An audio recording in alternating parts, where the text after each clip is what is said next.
Hello everyone, welcome to GuruNEET Indore. कैसे हैं आप सभी लोग।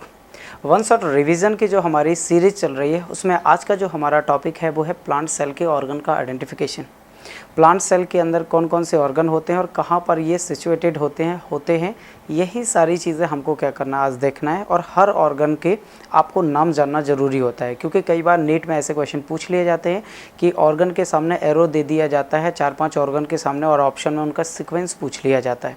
तो चलो इसी बेस्ड पर आज का जो हमारी क्लास होने वाली है। अब आ जाओ इधर, ये आपके सामने दिखाई दे रही है क्या है, एक प्लांट सेल है। प्लांट सेल में जो सबसे पहले आपको ऊपर दिख रहा है दैट इज़ कॉल्ड क्लोरोप्लास्ट। इसको हम किस नाम से जानते हैं, इसको हम नाम जानते हैं क्लोरोप्लास्ट। तो इसको आप क्लोरोप्लास्ट लिखोगे। इसके नीचे बच्चे आपको अगर ये दिख रहा है दैट इज़ कॉल्ड राइबोसोम। ये किसके पार्टिकल्स होते हैं, राइबोसोम पार्टिकल्स होते हैं। यानी कि ठीक ये राइबोसोम के पार्टिकल्स होते हैं जो प्रोटीन बनाने में मदद करेंगे। ये जो आपको दिख रहा है ये ना रफ इंडोप्लाज्मिक रेटिकुलम है। इसको हम लोग रफ इंडोप्लाज्मिक रेटिकुलम और रफ इंडोप्लाज्मिक रेटिकुलम और स्मूथ इंडोप्लाज्मिक रेटिकुलम ये कहाँ पर प्रेजेंट होता है, सेल के न्यूक्लियस में चारों तरफ प्रेजेंट होता है। ये ज़रूर आप ध्यान दीजिएगा। जैसे ये आपका न्यूक्लियस दिखाई दे रहा था, न्यूक्लियस के अगल बगल में कौन फैला हुआ है, रफ इंडोप्लाज्मिक रेटिकुलम। रफ क्यों है, क्योंकि इसकी सरफेस पे छोटे छोटे पार्टिकल्स प्रेजेंट होते हैं राइबोसोम के, और राइबोसोम के पार्टिकल्स प्रेजेंट होने की वजह से इनको रफ इंडोप्लाज्मिक रेटिकुलम कहा जाता है। सर उसके जस्ट नीचे आ जाओ, that is called smooth endoplasmic reticulum. हम इसको किस नाम से जानते हैं, स्मूथ इंडोप्लाज्मिक रेटिकुलम। तो स्मूथ इंडोप्लाज्मिक रेटिकुलम की भी अगर बात करेगा तो ये रहा आपका स्मूथ इंडोप्लाज्मिक रेटिकुलम। और सर स्मूथ इंडोप्लाज्मिक रेटिकुलम है तो इसके ऊपर राइबोसोम के पार्टिकल्स नहीं होती है, ये लिपिड्स को बनाने का काम करेंगे और ये किसको, प्रोटीन को बनाने का काम करेंगे। चलो नेक्स्ट आ जाओ कि सर ये जो अंदर का आपको दिख रहा है इसको बोलते हैं न्यूक्लियोप्लाज्म है ना। देखो न्यूक्लियोप्लाज्म या कभी कभी इसी को कैरियोप्लाज्म के नाम से भी जाना जाता है। क्यों ऐसा बोला जाता है, इसके पीछे भी मैं आपको ऑलरेडी पिछली क्लास में बता चुका हूँ, फिर मैं बता रहा हूँ कि न्यूक्लियस के अंदर भरे हुए जितना भी लिक्विड सब्सटेंस होता है दैट इज़ कॉल्ड न्यूक्लियोप्लाज्म। और न्यूक्लियस को साइंस की लैंग्वेज में कैरियन भी कहा जाता है, इसलिए इसको कैरियोप्लाज्म भी कहा जाता है। ठीक है, नेक्स्ट आ जाओ। ये जो बीचों बीच आपको छोटा स्ट्रक्चर दिख रहा है दैट इज़ कॉल्ड न्यूक्लियोलस, केंद्रिका, न्यूक्लियोलस यानी केंद्रिका। और यहाँ पर राइबोसोमल आरएनए होता है, यानी कि राइबोसोम प्रेजेंट होते हैं, तो राइबोसोम की फैक्ट्री भी न्यूक्लियोलस को ही कहा जाता है। ठीक है, इसीलिए कभी कभी बोला जाता है इसकी डिस्कवरी किसने की थी, फोंटाना ने इसकी डिस्कवरी की थी। और इसके अंदर राइबोसोम बनते हैं तो फैक्ट्री ऑफ राइबोसोम न्यूक्लियोलस को कहा जाता है और फैक्ट्री ऑफ प्रोटीन राइबोसोम को कहा जाता है। ये जो आपको बाहर की तरफ दिख रहा है ये न्यूक्लियस का एनवलप है। क्या है, न्यूक्लियस का इन्वॉल्व। इन्वॉल्व क्या होता है, इन्वॉल्व का मतलब होता है बाहरी लेयर, या आप इसको न्यूक्लियस इन्वॉल्व की जगह न्यूक्लियस मेम्ब्रेन भी लिख सकते हो। आप इसको न्यूक्लियस मेम्ब्रेन भी लिख सकते हो, बिल्कुल गलत नहीं है, दोनों नाम इसके होते हैं।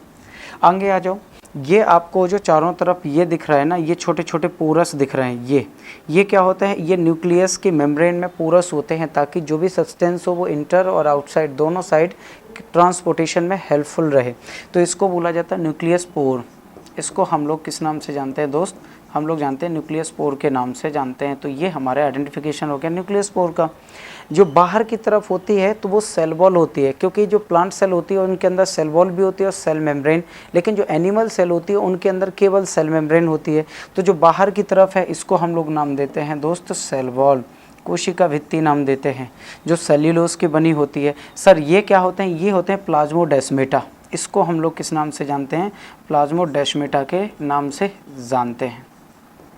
ठीक है, और ये जो अंदर की तरफ आपको पीला पीला दिख रहा है, जैसे बाहर की वाल्व तो होगी सेल वॉल, अंदर वाली जो वाल्व पीला पीला दिख रहा है that is called cell membrane, क्योंकि प्लांट सेल के साथ सेल मेम्ब्रेन और सेल वॉल दोनों प्रेजेंट होती हैं, तो इसको सेल मेम्ब्रेन के नाम से भी हम लोग जानते हैं। दोस्त अगर थोड़ा सा और ध्यान दिया जाए कि ये क्या है, ये जो आपको पिंक कलर की स्ट्रक्चर दिखाई दे रही है that is called Golgi apparatus. इसको हम लोग किस नाम से जानते हैं, that is called Golgi apparatus. ठीक है, गोल्जी अपैरेटस कहा जाता है। तो ये सारे नॉमिनेशन करना आपके लिए बहुत इंपॉर्टेंट है। सर ये जो आपको दिखाई दे रहा है ना, ये वेसिकल होते हैं। ये क्या होते हैं, वेसिकल होते हैं। और वेसिकल के बाद ये वाला जो आपको दिखाई दे रहा है दैट इज़ कॉल्ड, इसको बोला जाता है पेरोक्सीसोम। पेरोक्सीसोम, इसको हम लोग पेरोक्सीसोम के नाम से भी जानते हैं। सर ये वाला जो आपको स्ट्रक्चर दिखाई दे दैट इज़ कॉल्ड वैक्यूल, इसको हम लोग नाम जानते हैं वैक्यूल के नाम से। सर क्यों ऐसा? क्योंकि ये जो प्लांट सेल में वैक्यूल होता है इसकी साइज़ बड़ी होती है और नंबर में कम होते हैं, और एनिमल सेल में वैक्यूल्स की साइज़ छोटी होती है और नंबर में ज़्यादा होती है। ये ज़रूर ध्यान दीजिएगा। ये क्या है? Mitochondria, that is called mitochondria. तो इसको हम लोग माइटोकॉन्ड्रिया बोल देंगे और माइटोकॉन्ड्रिया के नाम से इसको डिनोट कर देंगे।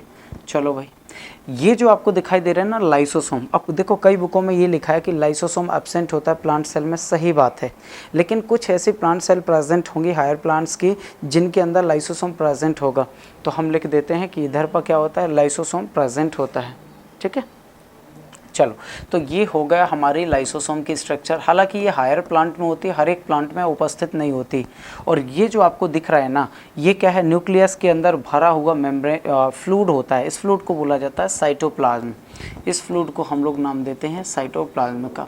तो ये वो सारे के सारे आपके नाम थे और पोजीशंस थे। ये सारे के सारे प्लांट सेल के ऑर्गन थे जिनको आपको आइडेंटिफाई करना बहुत इंपॉर्टेंट हो जाता है, क्योंकि यहाँ से डायरेक्टली क्वेश्चन बनता है इमेज बेस्ड, तो वो क्वेश्चन आपका गलत ना हो, इसी पर्पज़ से अपन ने ये शॉर्ट वीडियो बनाना है। अगर वीडियो अच्छा लगा हो तो लाइक, शेयर और कमेंट ज़रूर करें। आपका एक लाइक हमारे लिए ATP का काम करता है। इसी तरीके के वीडियो के लिए बने रहिए गुरुनेट इंदौर के साथ। नमस्कार।